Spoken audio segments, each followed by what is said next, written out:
கரிநாள்ல சுப நிகழ்ச்சிகள் பண்ணலாமா பண்ணக்கூடாது இந்த வீடியோல பார்ப்போம். கரிநாள் அப்படிங்கிறது தமிழ்நாட்டில் மட்டும்தான் பார்க்கிறோம்.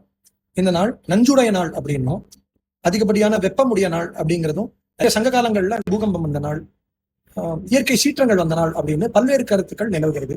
இந்த கரிநாள் அப்படிங்கிறது தோராயமா தமிழ் மாசத்துல ஒரு 34 நாள் அமைஞ்சிருக்கு. வருஷா வருஷம் தமிழ் மாசத்துல வர அதே நாட்கள் தான் இந்த கரிநாள் குறிப்பிடப்பட்டிருக்கு. இந்த கரிநாள்ல சூரியனோட வெப்பம் அதிகமா இருக்கும்னு சில பேர் சொல்றாங்க.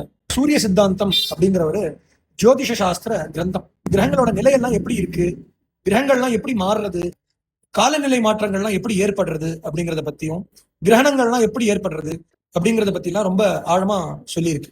அதுலயும் இது இந்த மாதிரி கரிநாள் பத்தி எந்த ஒரு விளக்கமும் கொடுக்கப்படல. ஜோதிஷ சாஸ்திரம் அப்படிங்கிறது வேதத்தோட கண்ணா கன்சிடர் பண்றோம். அதனால எந்தெந்த சுப நிகழ்ச்சிகள் எப்பப்ப நடத்தணும், எந்த நேரத்துல நடத்தணும் அப்படிங்கறதெல்லாம் சொல்றது ஜோதிஷ சாஸ்திரம். அதுல இந்த முகூர்த்தங்கள்லாம் எப்படி குடிக்கிறது அப்படின்னு சில புஸ்தகங்கள் உண்டு. முகூர்த்த சிந்தாமணி, முகூர்த்த பதவி போன்றதான புஸ்தகங்கள்லாம் உண்டு. அதுலயும் கரிநாள் பத்தி எந்த ஒரு விளக்கமும் கொடுக்கப்படல. ரிஷிகளும் யாரும் இந்த கரிநாள் பத்தி பேசல. அதனால மக்களே, யாரும் இந்த கரிநாள் பார்த்து ரொம்ப பயப்பட வேண்டிய அவசியம் கிடையாது.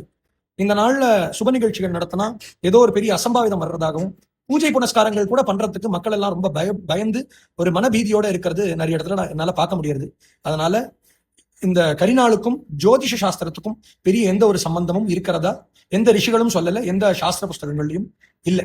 அதனால ஏதாவது சுப நிகழ்ச்சிகள் செய்யறதா இருந்தா முன்ன ஒரு வீடியோல சொன்ன மாதிரி நித்திய சுத்தி, கர்த்திரு சுத்தி, லக்ன சுத்தி அப்படின்ற சுத்தி எல்லாம் பார்த்து முகூர்த்தம் நடத்துங்க. கண்டிப்பா சிறப்பானதா அமையும்.